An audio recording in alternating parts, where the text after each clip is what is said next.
Big changes happening over here at Renegade. I know many of you have been following our journey, and with more than 400 graduates across 15 countries, we have learned a thing or two, and we are listening loudly.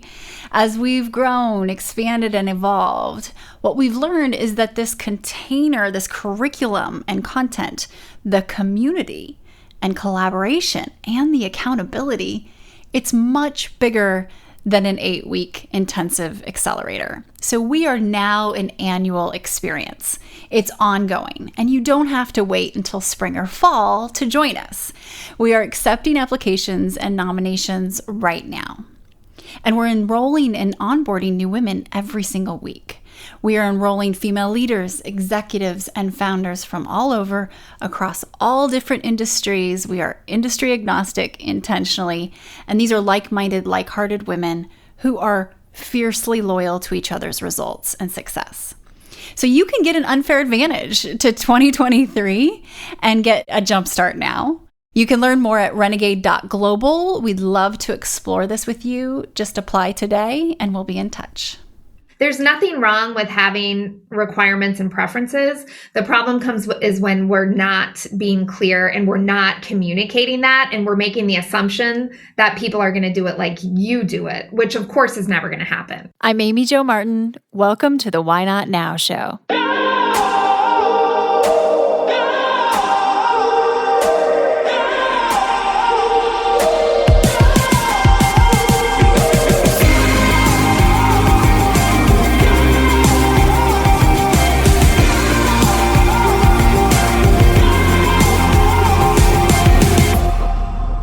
You know that thing you've been thinking about doing? Yeah, that one. Why not now? Have you ever actually taken the time to ask yourself, what's stopping me? Let's talk it through. This is your chance to give that idea the attention it deserves and take action. Each episode, I have a chat with a fascinating person, from entrepreneurs to athletes, celebrities, my parents, rocket scientists, and all walks of life. We talk through a critical time when they've asked themselves, why not now? We dissect that day or even that moment, step by step.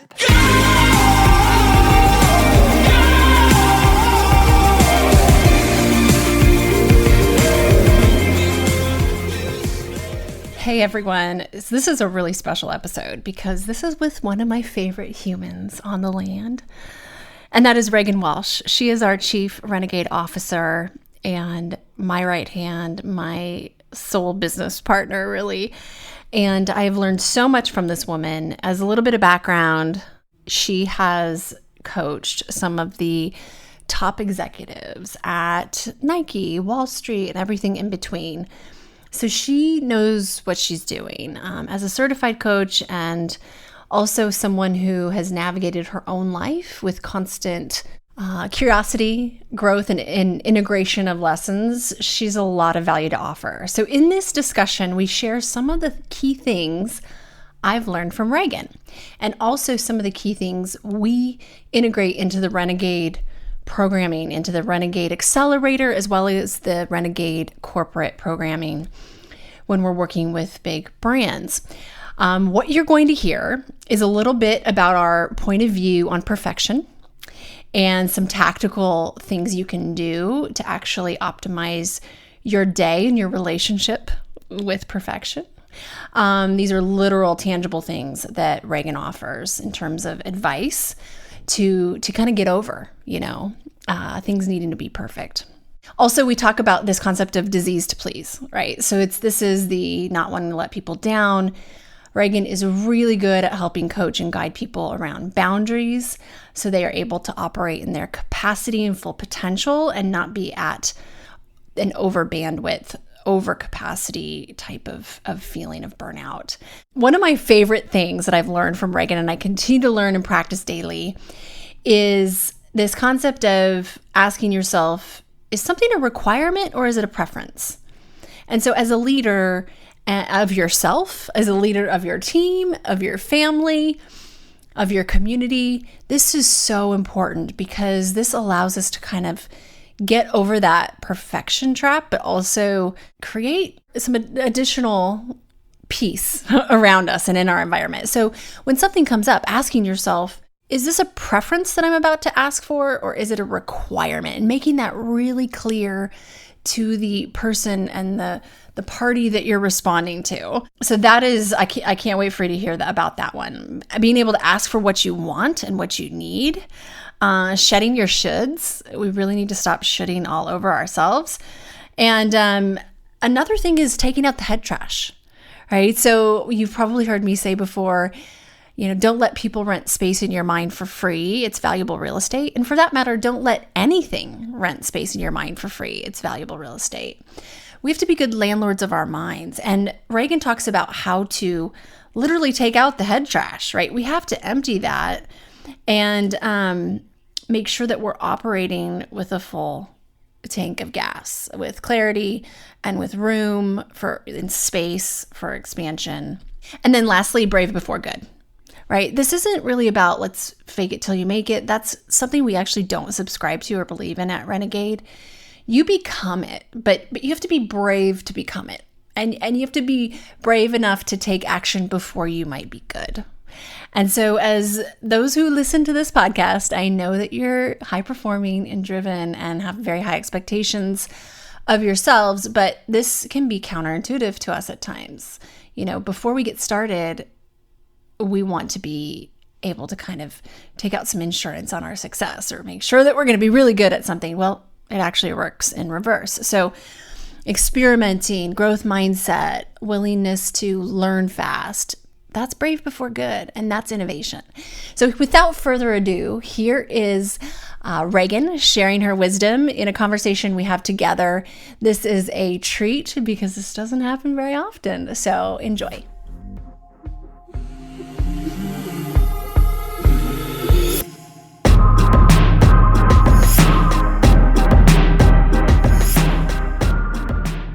Now, Regan and I have worked together for a year, and I have been studying under Regan on a lot of different areas, but specifically a few today that we want to share with you.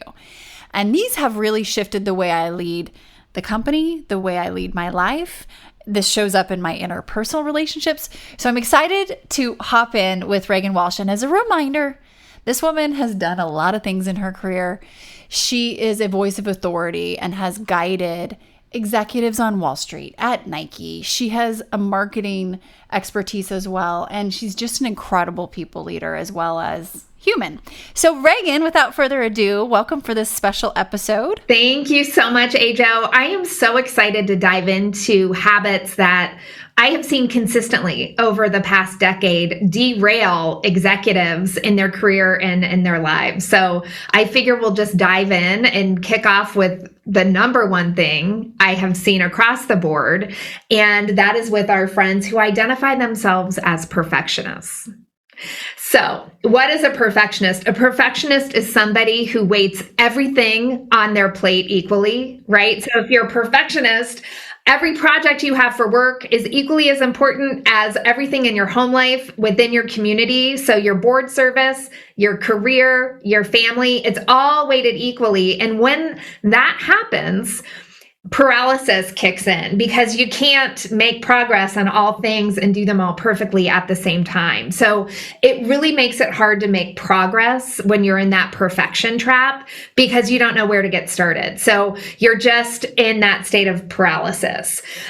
You're also somebody that says yes to more things than you have bandwidth for because you know as a perfectionist that you're going to do it right and anybody else in your life is going to do it wrong. How presumptuous of us, by the way. Right? Because I'm going to do it right and you're going to do it wrong. So let me just put that on my shoulders. And so I can identify with bringing the same level of intensity to the perfect grocery shopping list and a budget. And it just, I get that. I physically know that feeling. And now that I have heard this from you many, many times, I feel like I am more self-aware of, yeah, you know what?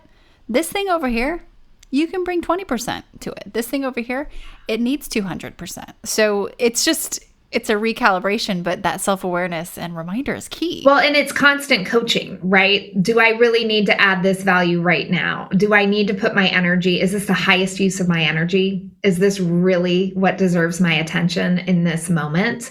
A lot of time, if you're being honest with yourself, those things don't need your attention in that moment, or they don't need to be perfect. So I would love to dive into how this can show up, especially for the people managers out there, because if you're a perfectionist, you could be impacting your team in ways that you don't even realize it, because you're on this constant drive for protection or perfection rather.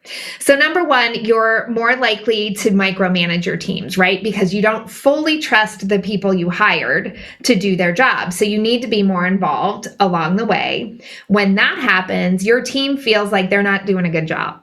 So they feel crummy and their confidence can go down, or their self-worth can go down because they feel like they're not delivering for you.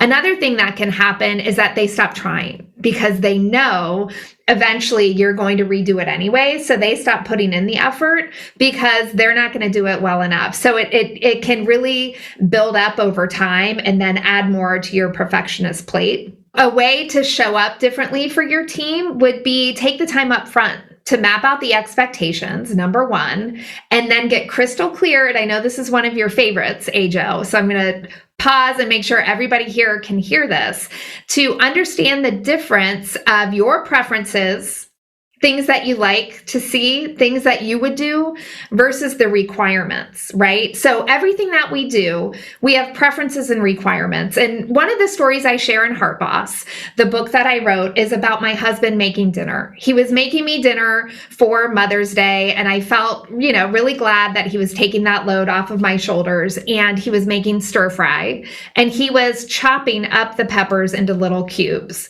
Now, as we all know, there's a right way to chop peppers for a stir fry, and there's a wrong way. So in my mind, a strip of a pepper makes sense. The cubes don't make sense. I had to stop myself in the moment from doing what I say is adding value to my husband and correcting him about how to prepare dinner for me, because I really felt like he was doing it wrong in the moment. And I was like, oh my gosh, you're doing it again. You're trying to perfect this meal. You're doing it and adding your preference of how the peppers are cooked versus the requirement is that dinner is served and I don't have to actually make it or do the dishes. So it shows up in your lives personally and professionally all the time. And one of the things I encourage you to do, whether it's leading your teams or managing your household, is to ask the question, do I want to add value here? And by adding value means correcting or applying your preference, your lens to whatever that situation is. So there's always a moment to pause, ask yourself that question, do I want to add value here? And then decide. So with the example of my husband making dinner, I opted not to say anything, because what would that do to him? It would make him feel bad. Oh, now I'm doing it wrong, when he's trying to show up for me and make me dinner, right? There's no right or wrong. Dinner was being prepared. That was the requirement. So it takes a lot of self filtering to get this right. But if you are a perfectionist, you're going to catch yourself throughout the day wanting to add value that could deflate somebody and not really move the needle forward. I love this so much. Two thoughts, Regan. Okay. As I'm listening to you, I was thinking about one way of literal application that I see myself using this is we all have certain small things that we like a certain way. Obviously, some are preferences, some can be requirements. And when you are the leader or the founder of the company, you get to choose, right? Which one is this based on what's in the best good of the team and the business? Well, because I do have some pretty specific visions and ways that I like to seek design and copying things, what I've realized over time is that sometimes it makes more sense for me to make mental note and maybe make a yellow list of some trends I'm seeing versus make correction of every single little thing. So when the time permits and it's the right time in scheduling and just the flow of the team and time, I can bring those up with maybe one person individually or with whoever it makes sense to bring it up with versus the nitpicking every single little thing. And so it's just kind of a yellow list, as a reminder, is a concept where you keep a little note in your computer or on your phone or an Evernote or whatever.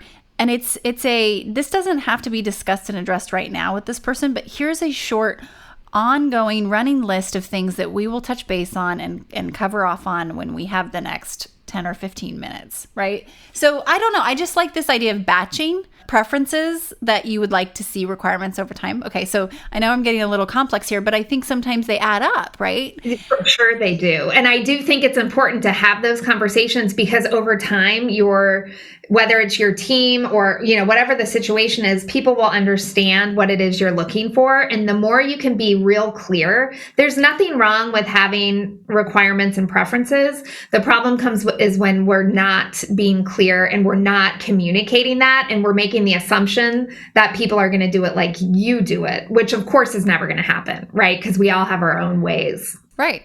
And sometimes your preference would be that over time you see this trend that's happening, it turns into a requirement. Like we're coachable and we can learn to undo, but it's not worth stopping and doing a fire drill in the middle of the day. The other thing I was thinking about as you're talking about this is, especially for people leaders and perfectionists, that micromanaging nerve and just like desire, let's listen to that and be self-aware. Is it possible that the wrong person is in the wrong seat on the bus and this was your decision in doing, you as the leader and or the team of people who decided, and or are you trying to kind of hold on a little too tight there? Do we need to ease up? So I think if that continues to come up where you find yourself micromanaging, getting very clear and being honest with yourself with, okay, is this something that I've created by maybe not putting the right talent in the right seat on the bus? Or is this me being literally a perfectionist that needs to ease up and communicate if it's a preference or a requirement? Does that make sense? 100%. And if the answer is the latter, that it's you being a perfectionist, there's another thing you can ask yourself, and that is this a big deal or a little deal? Right? Because there are big deals and little deals, and the big deals are the things that you probably don't want to put on a yellow list. The big deal is something that, wow, this is actually needs to be addressed in the moment because people do learn in the moment. 100%. Right? If it's a little deal, then you add that to your yellow list and you can bring that up. But yeah, sometimes it's a hiring mistake. And if you're constantly trying to course correct somebody, it's possible they're not operating in their zone of genius. And if that's the case, they're not happy either. Right? So they probably are looking for a way out or to be in a different seat because they want to be able to do their work without being, micromanaged. Exactly. I love it. And you can use preference and requirement to yourself, to your own self-talk and your own to-do list. Like, oh yeah, I would love that, but I want a pony too, not a requirement today. Exactly. 100%.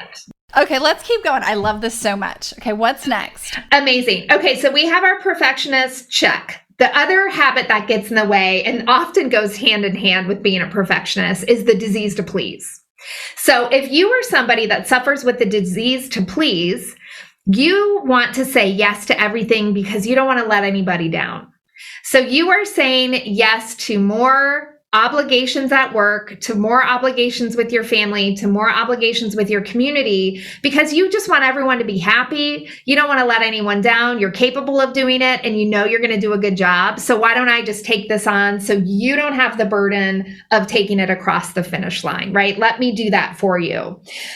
At the end of the day, if you have the disease to please, chances are your to-do list doesn't have much crossed off, right? So the things that were most important for you, you didn't even tackle those because throughout the day, you were saying yes to 100 different messages on Teams or Slack or, DMs that you got from colleagues, and you're adding their workload onto your plate versus helping coach them in the moment and giving it back to them.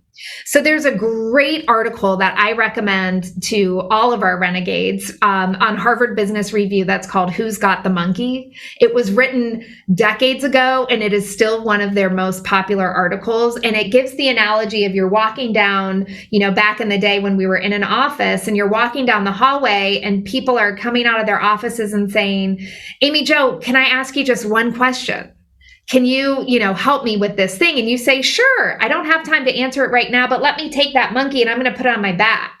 And by the time you get to the end of the hallway, you have a dozen monkeys on your back because you said yes to helping a dozen different people. And you get back to your desk and you're trying to make progress on all of their projects. And at the end of the day, you're exhausted and you haven't moved anything that was important to you because you're helping them, because you're a good person. You want to show up for them, and that's who you are.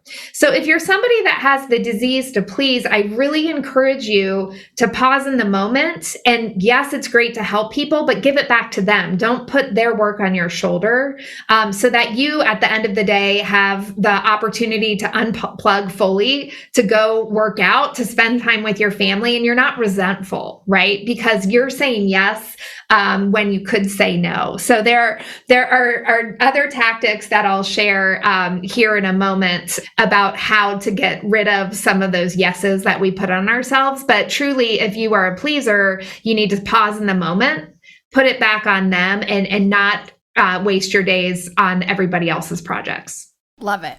2 quick thoughts, and then we'll move on. I just have a commentary on this. Okay, so I think about why. Why do we have the disease to please, right? So not to go there necessarily, because we're not trying to turn this into a therapy session. However, my therapist, talking to her last week, we dove into this very topic. Why are we putting other people's expectations above ourselves, or putting other people's expectations or priorities above ours? And so it is worth thinking that through and potentially going there if you so choose to open that Pandora's box. Because I think that there's an ability to kind of systemically look at this.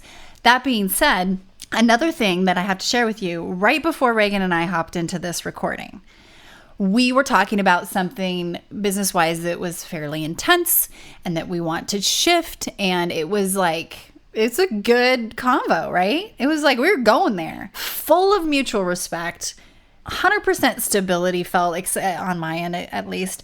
We have so much equity in our relationship that we can handle honest, let me tell you exactly what I'm thinking, direct now, in a kind way. And I think that this whole disease to please, if we can establish those relationships that are so solid, we probably will see less of that, because we're trying to, it's almost like walking on eggshells sometimes, like, oh, I don't want them to be upset, so I'm going to do this anyway. And when we have that stability and equity in our relationships, I think we tend to be more honest and truthful. And if there's care and compassion involved there, like, talk about efficient, amazing progress we can make. So it kind of goes back to those relationships, right? And being fiercely honest and brave and full of compassion or respect. I don't know. I just think about what we navigate on a daily basis, Regan, and it's pretty cool. It's amazing. And isn't that's just one of the foundation of Renegade. So when we take our Renegade program into corporate America, it's all about building that candor, that trust, that human component. Because when you see the humans behind the logo and you see your colleagues as showing up as their full selves every single day, you're able to have those direct conversations. You're able to say, hey, this feels really off to me, but we have a common goal. We're going to the same place. How can we shake this up and how can we make it easier for ourselves? There shouldn't be this tension or struggle. If this were easy, what would that look like? And I think that goes back to the foundation of what it is we teach, right? You have to have human connection. And if you are somebody that's a pleaser because you don't want to let people down, well, heck, let's get better at letting people down and giving them some support, but not taking on their projects and saying, I see you. I understand that's really stressful. Let's coach you in the moment on this, but then you still have to do it because that's your role. It's not my role to do it. And that's, I think, a really great thing. And when you have alignment with your teams, and you can give that direct feedback and move toward that common goal, there's nothing better. I mean, my gosh, why are we spending an hour on something if we can spend 5 minutes? I think everyone can appreciate reclaiming time in their days.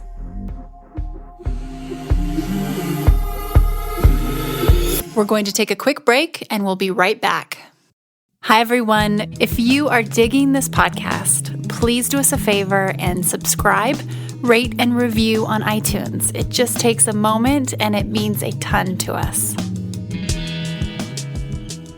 Okay, what do you have next for us? Okay, asking for what you want. So in general, in my decade plus of executive coaching, people from all sorts of companies, from Nike to Wall Street, something that I have seen consistently is that we are crummy at asking for what it is we want. We expect people to spontaneously reward our contributions. We expect people to anticipate our needs, to give us the promotions we want, to give us the special projects, whatever it is.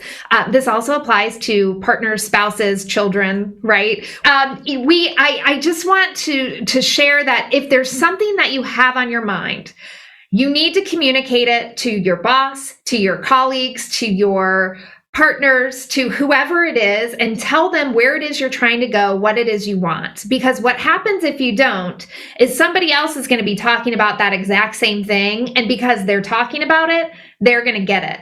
I remember working with an executive at Nike, and she kept her head down and she did the work, and she was an expert at this digital product that they were producing. And she should have been the next in line for this promotion, but she had a colleague who was talking about the promotion and the role and how they wanted that role. And guess who got it? Her colleague got it. She didn't get it. She focused on the work, was humble, trying not to talk about all the contributions she was making, while that opportunity passed her by because she didn't ask for what she wanted. So raise your hand, tell people where you're going, because people like to help other people and they want to open those doors, and then they want to sponsor you, right? If they believe in you, they're going to sponsor you, which means they're talking about you when you're not in the room in all the best ways. They're saying, you know who you need to know is Amy Jo, because she can do X, Y, and Z for your corporation. You want people out there talking about you to help you get where you want to go. They can't do that if you don't tell them exactly what it is you want.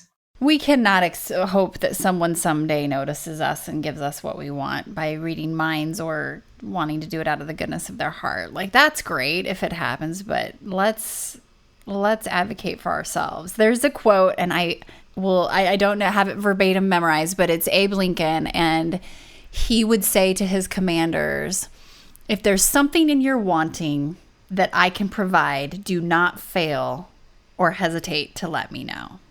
And I thought that was cool from a leader talking to leaders. Like, this is your job to speak up, right? That is on you. That is your responsibility. You have to let me know how I can help you, type thing. And I just thought that was so cool that he would say that to them. Yes. Oh, I love that. And that's, again, something that we talk about here all the time with our community. It's like, what doors can we open for you? Let us know, because that's the whole purpose of this community, right? Is to open doors and help you get exactly what it is you want. Yes. Exactly. We need action. Okay. What do you have next? This is one of my faves. Okay. So shedding the shoulds. We all need to get better at shedding the shoulds. Let's first talk about what the heck a should is. So a should is something that you typically say yes to out of fear or obligation, right? You're a pleaser, you feel obligated. It's generally something that you're not excited to do. So examples of shoulds could include signing up for a board in your community because you feel obligated to the nonprofit because it's a good cause and they need somebody and they asked you to do it. And so they asked you, why wouldn't you say yes? That is an example of a should. A should could also be a special project. A should could be a weekend away with, some people that you actually don't want to go on that weekend, right? It could be, for me, I am somebody that I don't generally attend baby showers or wedding showers. And I don't make homemade, Pinterest perfect cupcakes for my kids' classroom. Those to me feel like shoulds. I decline the opportunity. I send a gift with a nice note, or I, buy the cupcakes at the grocery store that are school safe. There are a lot of opportunities to shed your shoulds. One indication is if you're somebody that says, oh, I have to go do this. I have to go to this dinner party. I have to go to book club. I have to volunteer. I think it's rare, if ever, I say I have to do something. I get to do things. When I say yes to something, I'm all in. I get to do that. right? And so start to notice your language. Like, I get to have, a Saturday afternoon with my kids. I get to go on a date. I get to go to Austin and hang out with you, right? Like, get really clear on your have to list and see what you can eliminate. There's probably a lot there, and you can do it gracefully as well. I was recently supposed to be on the board of my kids' school. It kicked off almost a year ago. And I realized that I had too many things happening all at the same time. And I felt like being on their board was a have to, and I got out of it. So you can always get out of situations. And if there's that mutual respect, you're not burning a bridge. You're showing up for yourself, because if you don't, you're just going to be living in a constant state of burnout. So it's a not right now, maybe later in some cases, or it's a hard pass. And either way, you win. This is one that the language we use with ourselves, for sure. I'm staring at my Evernote right now, and it's my to-do list. My to-do list. It's not I have to do. And it's a mentality of what goes on there. Mm-hmm. Also, and the should to the could. I'm thinking yesterday, there were a few things that I felt I should do on my to-do list. Not fun around the house stuff. But then I thought, but I could go run around Lady Bird Lake and actually really enjoy it. And it was one of the best decisions, right? So if you catch yourself saying should, maybe you should turn it into what you really could do at that time. 1,000%. And one of the questions that we share a lot with our Renegade community is, if I say yes to this, what am I saying no to? Because every yes we give means we're saying no to something else, right? Everything has a trade-off. Every decision we make means we're not doing the other thing. So you have to get really clear on what you want to say yes to. You got to double down on being selfish in that, because there's always a trade-off. If I say yes to a weekend away with my girlfriends, I'm saying no to hanging out with my family. Well, you know what? I haven't seen my girlfriends in a long time. Heck yes, that's worth it, right? On the other end, saying yes to catching up on email, and you know how we feel about email, right? Here at Renegade, it is not our to-do list. So if I say yes to catching up on email versus going on a run around the lake, I'm going to resent that. So I'm not going to say yes to that. Instead, I'm going to put on my oxygen mask first, go on the run, and I'll get to that other stuff when I really need to. So always understand the trade-offs. That's a huge component. Yesterday, I had a conversation with a friend who I used the whole what you're not choosing or what you're not changing, you're choosing. Okay, so that's one of my favorite Regan sayings. What you're not changing, you're choosing. And the conversation went like this. For the 8th week in a row, I hear, oh, my week is so busy. I've got such a week, da, da, da, da, da. And I was just like, yeah, that is something you say every single week, though. So how could this one be much different? What you're not changing, you're choosing. I said that. And what I realized is, and I'm so guilty of this at times, overly busy, over capacity or bandwidth people, they're annoying, right? Like, no, shut up and do something different. We talk about this every week. I'm just annoyed. Don't argue your limiting beliefs with me. Like, you got them. Right, because most of the time it's our own fault, right? Because we have the autonomy to say yes and no to things all day long. And it is wild. Let's not be that annoying person who is perpetually busy and can't make it happen. Right? That's all on you. If that's not motivation, I don't know what is. Okay, we've got 2 more huge concepts here. Okay, head trash. We all have it. So head trash is that negative self-talk that happens from time to time. And depending on who you are, it might happen a lot and it might happen very infrequently. But head trash is when something goes wrong, you leap to the worst possible conclusion, right?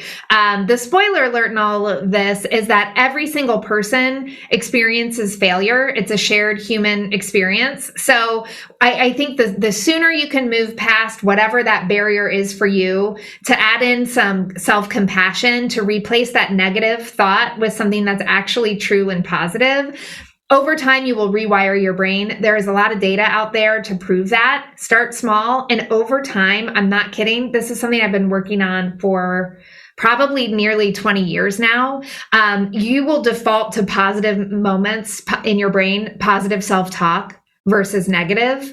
Another thing that I share all the time is, when things go wrong, visit Pity City. Fine, feel bad for yourself, but then get out of there and call upon your success. Know that you're going to learn from whatever adversity just happened and move forward, right? You got to take out the head trash. It's so silly to beat yourself up. That's nonsense. Yes. I just have to plug her. So my aunt, who was an entrepreneur and she was just an incredible soul, she used to say, don't let anything rent space in your head for free. It's valuable real estate. So your job is to be a good landlord, period, right? So just such a good concept. Okay. Brave before good. Oh! Yeah, this is another one we love here at Renegade because we're all about taking action. So you know that I cannot stand the saying, fake it till you make it, because if you're doing something, anything, whatever it is, then inherently you're not faking it because you're doing it. You are being brave before good. So it is so important, those things that you daydream about, this is what we teach all the time, that you're like, oh my gosh, I wonder if I could just fill in the blank, go for that promotion, climb a mountain, whatever it is. You have to be brave before you can be good. Of course, you're going to stumble. Of course, you're going to, have moments that feel like setbacks, but you're being brave. And along the way, you're building that good muscle. So you just have to take the next step forward toward your dream, and then the next and the next. These aren't giant steps. These are baby steps that are all going to compound over time and get you to that ultimate goal. But you have to be brave before you can be good, and you have to get started somewhere. So just get started today. What is that one thing you can do to kind of unlock that stuckness and generate momentum forward? And this really pushes you across the starting line. It's like Renegade rule number 2, really. Put a mechanism into place that holds you accountable and don't give yourself an out. But that brave before good, certain people, if you look around, you'll just witness and watch. They do this all the time and it looks effortless almost because they've become so used to just trying and knowing, hey, this may not work out as I planned, but I have to do this in order to get something that I don't have now. So I love it. And I think we romanticize, like the perfection or the execution being a certain way when everything's messy when we're first getting started, right? It's just the way it goes. Nothing impressive ever started out impressive. It was messy. I was thinking about, we've talked a lot about confidence at Renegade and where it comes from and how we build it. And it's such a cool tool. And I was thinking about early day career moments where I can't remember if I was faking to be confident or if I was confident. That's what went through my head. And I was like, wait a minute, I did that. So I must have had it. Right. But I was like, was I pretending to be confident or was I actually confident? And then I caught myself and I was like, no, there's no such thing as pretending to be confident. You just are. You might be scared while you're confident. But you have the courage to do it anyway. Exactly. So there really isn't such thing as pretending to be confident. It's a cool thing to think about as you are entering into uncharted territory. These concepts, let's recap real quick. So going down the list, we talk about perfection and that amazing tool of identifying, is this a preference or is this a requirement, right? Not everything can be weighted equally. Disease to please and really understanding how we can better navigate what we say yes to and make those decisions. Asking for what you want. I love the example that you gave of that with that Nike executive. Shedding your shoulds and what you're not changing, you're choosing. We also talked about the mental game, right? Those shackles in our mind, taking out that head trash, and then brave before good.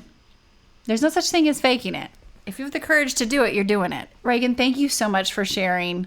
Any parting wisdom that you have for us? I would say, what's your next step? Just write it down and go do it. That would be all I would say. Just start today. Why not? Well, thank you for teaching me so much on a daily basis. And if anybody wants to learn more, make sure to follow Regan on Instagram. Go connect with her on LinkedIn, Regan Walsh. And we will continue this conversation and have you on again, Regan, as we continue to learn and things unfold. Cannot wait. Thank you. Thank you.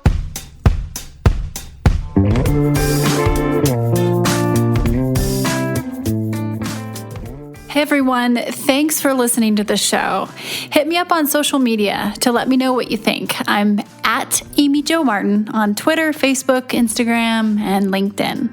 And I want to hear your Why Not Now moments so I can share them on the show. Just send me a note to whynotnow@amyjomartin.com. For show notes and other offers, you can visit amyjomartin.com/whynotnow.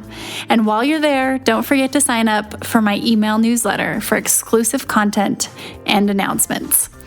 A big thanks to Rock Salt Music for all of the tunes by the talented John Coggins. And of course, a hat tip to Richard Brewer for editing and producing the show. I'll see you next time. And until then, why not now?